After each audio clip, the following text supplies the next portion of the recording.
يا إله الكون تبقى نور من ضل وضاع، أنت أسمى أنت أنقى أنت للروح شراع. يا إله الكون تبقى نور من ضل، يا إله الكون تبقى نور. حضرت امام زین العابدین یہ کربلا کے وہ شخص ہیں جنہوں نے سارا منظر اپنی آنکھوں سے دیکھا تھا. اتنے دکھ کسی کو نہیں پہنچے جتنے زینب اور زین العابدین کو پہنچے ہیں. سب منظر کھلی آنکھوں سے دیکھا. 14 سال کی عمر ہے، بیمار ہیں. تاریخ بتاتی ہے اس کے بعد ساری زندگی حضرت زین العابدین نے ٹھنڈا پانی نہیں پیا. جب پانی پینے لگتے تڑپنے لگتے، کہتے مجھے سکینہ کی پیاس یاد آتی ہے، مجھے علی اصغر کا تڑپنا یاد آتا ہے. ساری زندگی پھر ٹھنڈا پانی نہیں پیا. حضرت امام زین العابدین نے یہ سارا منظر کھلی آنکھوں کے ساتھ دیکھا تھا. اور پھر آپ نے دمشق کے بازاروں میں بھی اور کوفے کی گلیوں کے اندر بھی سروں کا یہ قافلہ اپنی قیادت کے اندر جو ہے وہ گزارا تھا. جب یزید کے دربار کے اندر حضرت امام زین العابدین پہنچے تو یزید نے پہلے تو جو ہے وہ دکھ کا اظہار کیا. بعض لوگ یہاں سے یزید کی بریت کا اعلان کرتے ہیں. یہاں کسی نے بڑی خوبصورت بات کہی کہ قاتل کی پشیمانی مقتول کی اہمیت کو تو بڑھا سکتی ہے لیکن اس کے دامن سے قتل کے داغ کو نہیں دھو سکتی. تو اس نے یہ سب کچھ کیا، یہ بس اس کے ٹسوے تھے جو وہ بہانے لگا. لیکن بعد میں اس نے حضرت امام حسین رضی اللہ تعالی عنہ کے دانتوں کے اوپر جو ہے وہ چھڑی مارنا شروع کر دی. تو حضرت ابو برزہ اسلمی صحابی رسول وہاں موجود تھے. وہ کھڑے ہو گئے، اٹھ کے بدن کانپتا ہے ان کا. کہنے لگے ظالم ارفع قدیبہ کا، یہاں اپنی چھڑی ہٹا لے. میں نے اپنی ان آنکھوں سے دیکھا ہے کہ کان رسول اللہ صلی اللہ علیہ وسلم یلسمہ، حضور نے ان ہونٹوں کو خود چوما ہے. تو یہ کہہ کہ آپ دربار سے نکل گئے اور روتے تھے اور آپ کے بدن پہ کپڑی بھی تاری تھی. بعد میں یزید نے کہا حضرت غلطی ہو گئی اور یہ میں نہیں چاہتا تھا، بتائیں آپ کی کوئی شرط ہو. تو آپ نے فرمایا میری 4 باتیں مان لو. ان 4 باتوں میں ایک بات یہ تھی کہ سر حسین اور سر شہیداں ہمارے سپرد کر دو تاکہ ہم کربلا جا کے ان کی تدفین کر سکیں. دوسری یہ تھا کہ ہمیں مدینہ حفاظت سے پہنچا دو. تیسری شرط یہ تھی کہ مجھے جو ہے وہ جمعہ کا خطبہ دینے کی اجازت دو آج دمشق جامع مسجد کے اندر.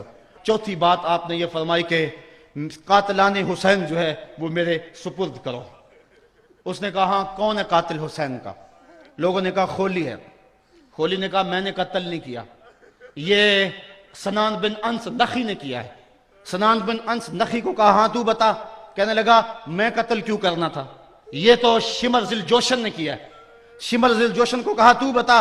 کہنے لگا میں نے قتل نہیں کیا، میرا کون سا حسین نے کچھ بگاڑا تھا، قتل اس نے کیا ہے جس کی حکومت کو خطرہ تھا. تو یہ ہے وہ ہے قاتل حسین کا. اب یزید کہنے لگا تمہاری یہ شرط تو میں پوری نہیں کر سکتا، یہ بات تو پوری نہیں کر سکتا، اب خطبہ دے لو. اب حضرت امام زین العابدین خطبہ دینے کے لیے کھڑے ہوئے. خطابت تو اس گھر کی لونڈی ہے، جب یہ بولتے ہیں تو حکمت کے موتی دولتے ہیں. جو ہی امام زین العابدین کھڑے ہوئے، 14 سال عمر ہے اور دمشق کی جامع مسجد ہے. یزید بھی بیٹھا تھا، یعنی سلطنت بھی تھے، عوام کا بھی ہجوم تھا. جب آپ نے خطبہ شروع کیا لوگ زار و قطار رونے لگے اور آپ نے اہل بیت کے مناقب جب لوگوں کے سامنے رکھے تو یزید گھبرا گیا کہ کہیں لوگ میرے گریبان تک نہ پہنچے.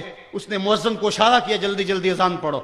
تو جب اس نے کہا اللہ اکبر اللہ اکبر تو حضرت شہزادہ زین العابدین نے کہا کہ اس کے اندر کوئی شک نہیں کہ اللہ سب سے بڑا ہے. جب شہادتین کا کہا اشہد ان لا الہ الا اللہ، حضرت امام زین العابدین نے اس کے جواب کے اندر کہا ہاں ہاں اللہ کے علاوہ کوئی معبود نہیں ہے، اس کی گواہی ہم نے خون سے دی ہے، ہم نے اپنے لہو سے دی ہے اس کی گواہی. اور پھر اس کے بعد جب اشہد ان محمد رسول اللہ پہ لفظ آئے تو حضرت امام زین العابدین نے کہا یزید دیکھ اب اذان کے اندر تیرے نانے کا نام ہے یا میرے نانے کا نام ہے؟ آج بھی منبر پہ میرے نانے کا نام ہے. تو یزید مر گیا، اس کا نام مر گیا، اس کا تشخص مر گیا. حسین کل بھی زندہ تھا، حسین آج بھی زندہ ہے. حسین کربلا کے تپتے ہوئے ریگزار میں بھی زندہ تھا، کوفے کے بازار میں بھی زندہ تھا. اور دمشق کی جامع مسجد میں بھی زندہ تھا، مدینے میں بھی زندہ، مکہ میں بھی زندہ، کابل میں بھی زندہ، کندھار میں بھی زندہ، قلعہ جنگی میں بھی زندہ، تورا گھوڑا میں بھی زندہ، موصل میں بھی زندہ، بغداد میں بھی زندہ، غزہ کی پٹی میں بھی زندہ، فلسطین میں بھی زندہ۔ آج حسین کی زندگی اور حسین کا باقپن دنیا کو بتا رہا ہے، بش کو بتا رہا ہے تیرے منہ پہ تماچا حسین مارے گا۔ زمانہ بتائے گا کہ حسین کل بھی زندہ تھا، حسین آج بھی زندہ ہے۔ حسین کی فکر لے کے اٹھو اور پوری دنیا پہ چھا جاؤ اور زمانے کو بتاؤ کہ ہم حسین ابن علی کے سپاہی ہیں۔ صرف محرم کے دن آنسو بہا لینے سے کچھ نہیں ہوگا۔